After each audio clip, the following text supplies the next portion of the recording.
Welcome student, KVS group of কোচিংয়ে তোমাদের সকলকে সুস্বাগতম।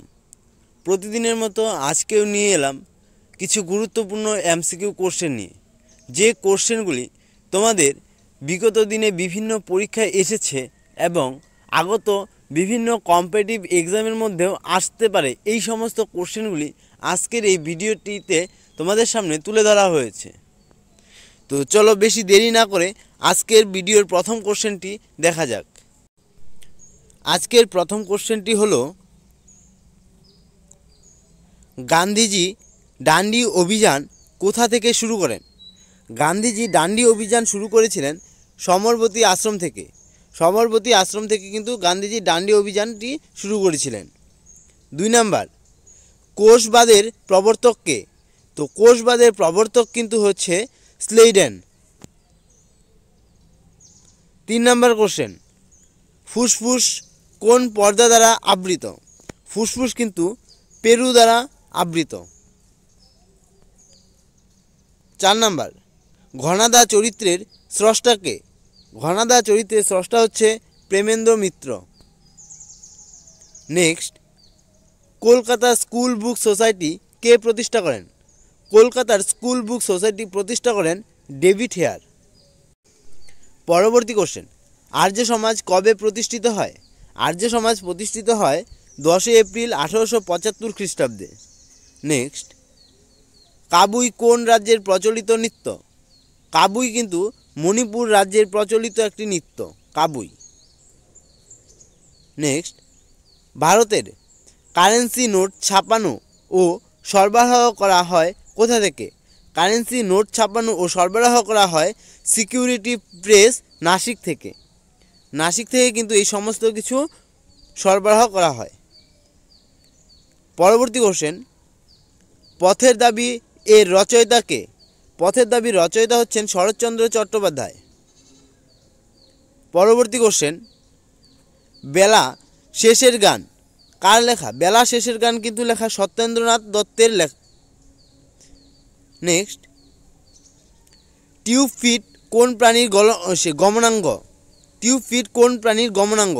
এটা কিন্তু অ্যান্সার হয়ে যাবে তারা মাছ। তারা মাছের গমনাঙ্গ হচ্ছে টিউব ফিট। বাঘা যতীন নামে কে পরিচিত ছিলেন? বাঘা যতীন নামে পরিচিত ছিলেন যতীন্দ্রনাথ মুখার্জি। পরবর্তী কোশ্চেন, ভারতীয় চলচ্চিত্রে জগতে কে ট্র্যাজিক রাজা নামে পরিচিত ছিলেন? ট্র্যাজিক রাজা নামে পরিচিত কিন্তু ছিলেন দিলীপ কুমার।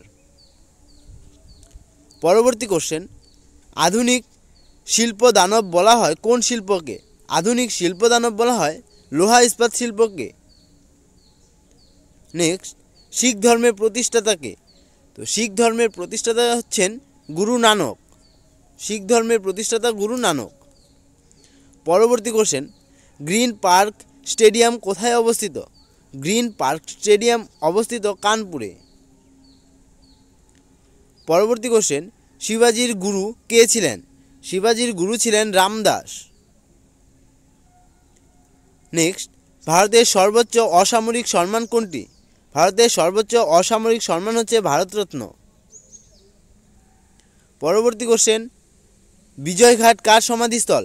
বিজয়ঘাট কিন্তু লাল বাহাদুর শাস্ত্রীর সমাধিস্থল। এই সমাধিস্থলগুলি খুবই গুরুত্বপূর্ণ। তো এই সমাধিস্থলগুলি নিয়ে আলাদা একটা ভিডিও আমরা তৈরি করে আমাদের চ্যানেলের মধ্যে আপলোড করা রয়েছে। যারা যারা এখনও দেখোনি তারা অবশ্যই ডেসক্রিপশন বক্সে সেই ভিডিওর লিঙ্ক দেওয়া রয়েছে, তোমরা গিয়ে সেই ভিডিওটি একবার দেখে নিও। পরবর্তী কোশ্চেন, কাবুলিয়াত ও পাট্টা কে প্রবর্তন করেন? কাবুলিয়াত ও পাট্টা প্রবর্তন করেন শের শাহ। পরবর্তী কোশ্চেন, হুমায়ুন নামা কে রচনা করেন? হুমায়ুন নামা রচনা করেন গুলবদন বেগম। পরবর্তী কোশ্চেন, হিন্দু মেলার প্রতিষ্ঠাতা কে? হিন্দু মেলার প্রতিষ্ঠাতা হচ্ছে নবগোপাল মিত্র। হিন্দু মেলার প্রতিষ্ঠাতা নবগোপাল মিত্র। পরবর্তী কোশ্চেন, ভারতের কোন রাজ্যকে দুধের বালতি বলা হয়? এটা অ্যান্সার হয়ে যাবে হরিয়ানা। হরিয়ানা রাজ্যকে কিন্তু দুধের বালতি বলা হয়। কাদম্বিনী গ্রন্থটি কার লেখা? কাদম্বিনী গ্রন্থের লেখক হচ্ছেন বাণভট্ট।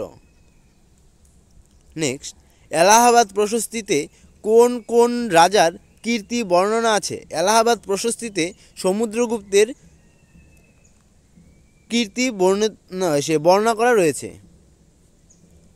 পরবর্তী কোশ্চেন, হাদাবোদা কার্টুন চরিত্রের সৃষ্টিকর্তাকে? হাদাবোদা কার্টুন চরিত্রের সৃষ্টিকর্তা হচ্ছে নারায়ণ দেবনাথ। নারায়ণ দেবনাথ হাদাবোদা কার্টুন চরিত্রের কিন্তু সৃষ্টিকর্তা। পরবর্তী কোশ্চেন, কার জন্মদিনটি ভারতে শিশু দিবস হিসাবে পালিত হয়? শিশু দিবস হিসাবে পালিত হয় পণ্ডিত জওহরলাল নেহরুর জন্মদিন। নেক্সট, ভারতের প্রথম অস্থায়ী রাষ্ট্রপতি কে ছিলেন? ভারতের প্রথম অস্থায়ী রাষ্ট্রপতি হচ্ছেন ভিভি গিরি। পরবর্তী কোশ্চেন, জাপানের সংসদ কী নামে পরিচিত ছিল? জাপানের সংসদ ডায়েট নামে পরিচিত ছিল। জাপানের সংসদ ডায়েট নামে পরিচিত ছিল।